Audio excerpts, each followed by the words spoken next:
सम्राट सिकंदर से किसी ने कहा था कि तुम यही संत बन जाओ, रह जाओ, तो उसने कहा था कि मैं विश्व विजेता बनना चाहता हूँ। उसने कहा विश्व को जीत लोगे, विश्व तो एक है, उसके बाद क्या करोगे? तो सिकंदर भी उदास हो गया था। आप लोग भी जो पदार्थ नहीं मिले उनके लिए कितनी दौड़, कितनी अंधी दौड़ है। आदमी न खाता है न पीता है, धन के पीछे धन धन धन करता रहता है और एक दिन आदमी का निधन हो जाता है। जवान होता आदमी तो व्यापार के पीछे ऐसा पागल रहता है, सुबह से निकल जाता है, शाम को घर आता है, न बड़ों के प्रति आदर है, न पत्नी के प्रति प्यार है, न बच्चों से स्नेह है, कुछ नहीं हो पाता, आया थका माथा सो जाता है। सुबह उठकर फिर वही दौड़ चालू हो जाती है और यही तो सोचता है आदमी कि एक दिन होगा जब बहुत धन कमा लूंगा तो आराम से इस घर में फिर आराम से बच्चों से प्यार करूंगा, पत्नी से प्यार करूंगा और बड़ों को सम्मान दूंगा, आदर दूंगा। लेकिन वो दिन नहीं आता और मौत चली आती है, क्योंकि जिंदगी के मंडप में हर किसी को आ रही है और यहाँ कौन किससे मांगने जाए, हर कोई भिखारी।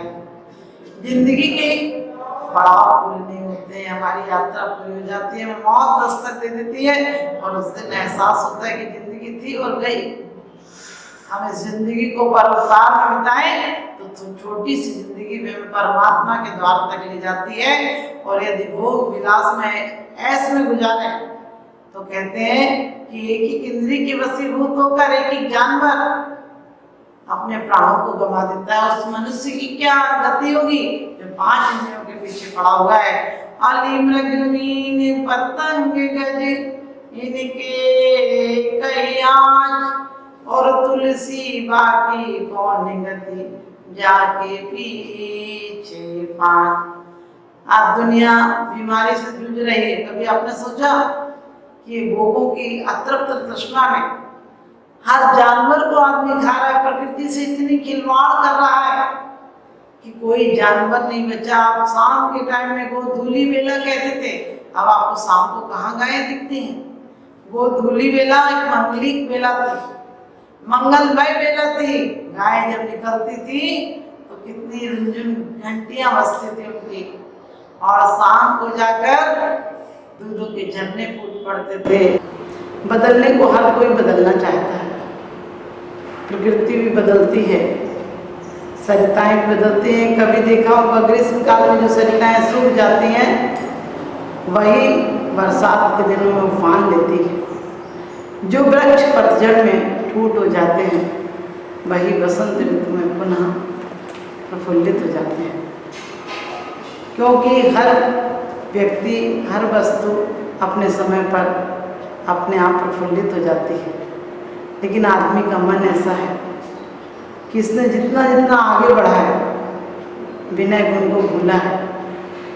क्योंकि कहते हैं मानी मानी मर गई रहा न इनका वंश, और तीनों कुन में देख लो रावण कौरव कंस। न पूज्यार्थस्तोय वीतराग न निंद्या नाथ विभांत वैरे तथापि ते पुण्य गुणा स्मृतिना पुनः तो चित्तम दुर्तम जनेभ्य। क्योंकि कहते हैं भगवान आपका दिल ऐसा है कि आप पूजा करने वाले को प्रसन्न नहीं होते हैं और निंदा करने पर बैर को नहीं धारण करते हैं। लेकिन फिर भी आपकी पूजा और उपासना करने वाला अपने आप पवित्र हो जाता है।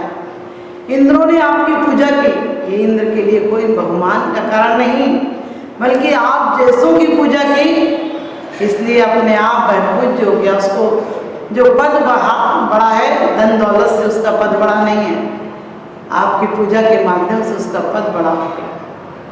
हमारे यहाँ विनम्रता थी, कहा है कि कोमल सदा अनूप सुख पावे प्राणी सदा, कि जिसके अंदर कोमलता होती है हर मुलायम चीज़ आपको अच्छी लगती है, हर नम्र लोग अच्छे लगते हैं आपको, और जुबान भी नम्र होती है, जिभ्या नम्र होती है, इसलिए जन्म के साथ आती है और बुढ़ापे तक साथ रहती है।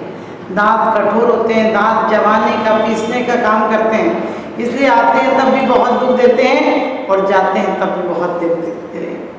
जाते हैं तब भी आपकी हालत खराब होती है और आते हैं तब भी आपकी हालत खराब हो जाती है, क्योंकि दांत कठोर होते हैं। एक बार दांत ने जिभ्या से कहा कि तू चटकारे लेती है, हम इतनी मेहनत करते हैं, खाते हैं, चबाते हैं, और तू रस लेती रहती है, तेरा कुछ काम भी है, तू निठल्ली सी पड़ी रहती है। उसने कहा ज़्यादा मत करो, तुम्हारा काम तुम करते हो, मेरा काम मैं करती हूँ। उसने कहा तुम कुछ भी काम नहीं करती हो और तुम्हारी औकात है ही क्या, हम चाहे तो तुम्हारी चटनी पीस दें। और जिभ्या को दांतों ने लिया और दबा दिया।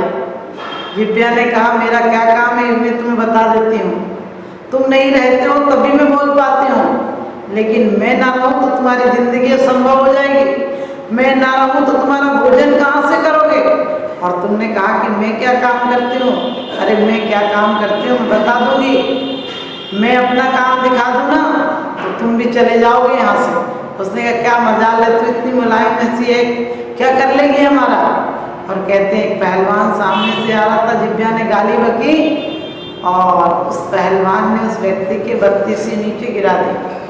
जिभ्या ने कहा देख लिया तुमने मेरा कमाल कितना है, क्योंकि मैं जब बोलती हूँ तो किसी को सिंहासन दिला देती हूँ और किसी को धरातल में मिटा देती हूँ, किसी को मैं परमात्मा की वाणी के रूप में जब कहती हूँ तो प्राणियों के दुख संताप समाप्त कर देती हूँ, और मैं परमात्मा की आराधना में जब परिवर्तित होती हूँ तो इंसान को परमात्मा बना देती हूँ।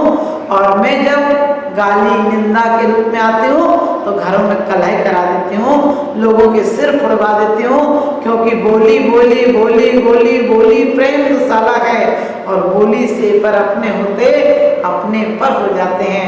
बोली कैसी चीज है, बोली ने रामायण महाभारत करा दी। अंधों के अंधे होते हैं, इस शब्द ने महाभारत करा दी और मंथुरा की सीख ने रामायण करा दी, लाखों करोड़ों लोग मर गए। लेकिन अब की बोली, अब बोली में कोई सरसता नाम की चीज नहीं रही। हमारी बोली में इतनी मर्यादा थी, हमारी जिभ्या में ऐसी सरसता थी, हम सुबह उठकर परमात्मा का नाम लेते थे, हम किसी से मिलते थे तो परमात्मा के रूप में उसे अभिवादन करते थे। हम कहते थे राम राम, सामने वाला भी कहता था राम राम।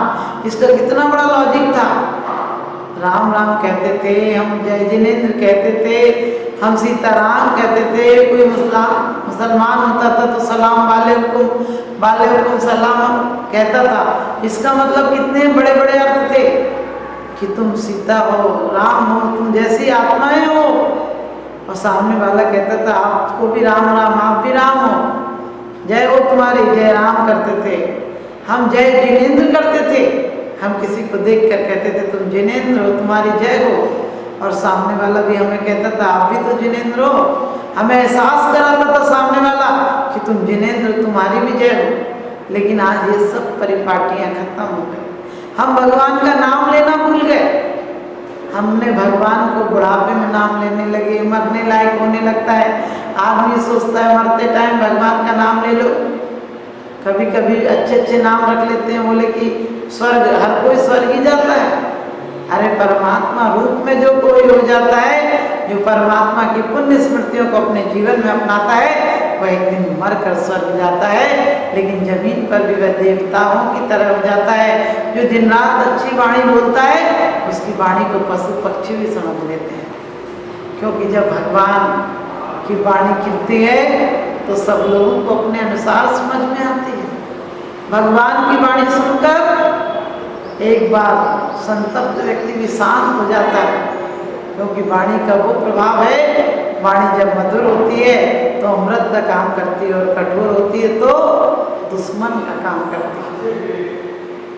दो तोते थे, राज दरबार में दो तोते लाए गए। एक ने बोला सीताराम पधारिए विराजिए, अच्छे अच्छे शब्द बोले। दूसरा तोता बोला दूर हट, दो डंडे लगाओ, बेवकूफ कहीं का, चलता ही नहीं। तो राजा ने कहा ये तोते को तो फांसी पर चढ़ा दो, तुरंत मार दो, इसको तुरंत हत्या कर दो, गर्दन काट दो। लोगों ने कहा एक माँ से उत्पन्न आप ऐसा क्यों करते हैं?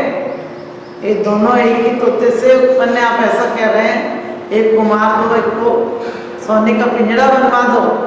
बोला एक कितने अच्छे अच्छे शब्द बोल रहा है, स्वस्ति हो, मंगल हो, राम राम पधारिए विराजिए, इतने अच्छे अच्छे शब्द बोल रहा है। और दूसरा तो कह रहा है कि मार दो, हटा दो, बेवकूफ, चलता नहीं, 2 डंडे लगाओ, इसको क्या करूं, सम्मान दूं क्या?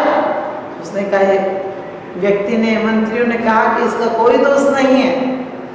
एक पंडित के यहाँ, एक साधु संत के यहाँ ऐसा रहता है, फकीरों के बीच रहता है, वहाँ सबका अभिवादन किया जाता है, सज्जन लोग आपस में जय जिनेंद्र करते हैं, राम राम करते हैं, और ये उसके यहाँ पलता है, इसलिए इसकी वाणी में इतना प्रभाव है।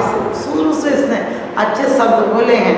और ये दूसरा है, घुड़साल में बनता है, वहाँ घुड़साल में जगह जगह के लोग घोड़े ले जाते हैं, कोई चोर बदमाश भी घोड़े ले जाता है, इसलिए वो कह रहा है डंडे मारो, पैसे छीन लो, इसे हटाओ, ये बेवकूफ़ है, गंदे गंदे शब्द बोल रहा है, क्योंकि ये दुर्जनों के संग साथ रहता है और ये सज्जनों के साथ रहता है।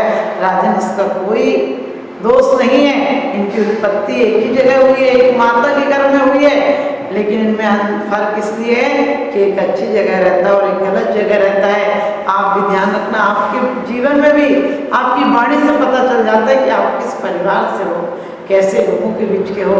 यदि आप समझ लेना, आपका थर्मामीटर आपके पास है, यदि आपको निंदा में आनंद आता हो, यदि आपको चुगली में आनंद आता हो, क्योंकि कहते हैं सुई की अगली नोक मत बनना, जो सिर्फ घाव ही घाव किया करती है, सुई की पिछली नोक भी बनना, जो फटे दिलों को भी सिल दिया करती है, जो फटे दिल को भी सिल दिया करती है।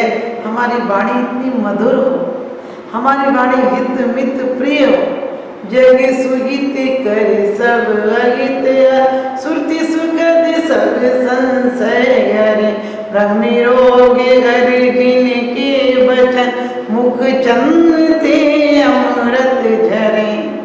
जग सुहित कर, कैसा शब्द हो, अंदर से निकले, ऐसा नहीं हमारे जुबान से हम किसी को आशीर्वाद दे रहे हैं, अंदर से कह रहे इसका विनाश हो जाए। जुबान से तो आप सुबह सुबह किसी से मिलते हो और बोलते हैं राम राम, दिन अच्छा निकला, का चांद निकला, आपके दर्शन हो गए, आप तो क्या कहना बाप। लेकिन अंदर चलता है इस आदमी को, और कहाँ से सुबह सुबह देख लिया, इस बदनसीब की मनहूस को देख लिया। ऐसी वाणी नहीं बोलना। जिस दिन आपकी वाणी अंदर से निकलेगी, अच्छी निकलेगी, यानी आपकी वाणी ऐसी गरिमापूर्ण निकलेगी कि जैसे मान लो अमृत झरा। जग सुहित कर, सबका हित हो जाए। आपकी वाणी भोजन के टाइम ऐसी वाणी नहीं बोलना चाहिए, काट दो, जला दो, फूंक दो, ठूस ले, ऐसा नहीं बोलो। आप देखो किसी से आप कहते हैं आप भोजन जीम लो, कितना अच्छा लगता है, और आप कहें टुकड़े तोड़ ले, रोटी ठूस ले, तो अच्छा लगेगा। आप किसी से कहें आपके जमाई जी आए हैं, तो सामने वाला आपसे कहता आप भी आना ना मिलने के लिए। और आप किसी से कहो तेरी बेटी का आदमी आया है, तो बोलेगी आया होगा, तेरे को क्या करना। क्योंकि हम किसी से, छोटे लोगों से भी खराब वचन नहीं बोले। काढ़े से काढ़ा कहो तो जो है वो रूठ, धीरे धीरे पूछ लो भैया कैसे गई थी फूल। आप किसी से अपशब्द नहीं बोले। हितों मितों, हम बेकार के वक्त ज़्यादा बोलते हैं। हमारी वाणी हमें कितनी बहुमूल्य मिली है। इस वाणी के द्वारा हम स्वर्ग के सोपान बना सकते हैं। स्वर्ग की सीढ़ियाँ हैं वाणी, ऊपर ले जा सकती है, लेकिन इस वाणी को हम व्यर्थ में खोते रहते हैं। हर कोई को तो वाणी नहीं मिलती, और वाणी मिले भी तो व्यक्त करने की शक्ति नहीं मिलती है। हमें और आपको व्यक्त करने की शक्ति मिली है, तो हम किसी की इस वाणी के द्वारा दुख दर्द हर लें। हम इस वाणी के द्वारा किसी की मलहम का काम करें, क्योंकि वाणी मिली है। मित कैसे बोलें?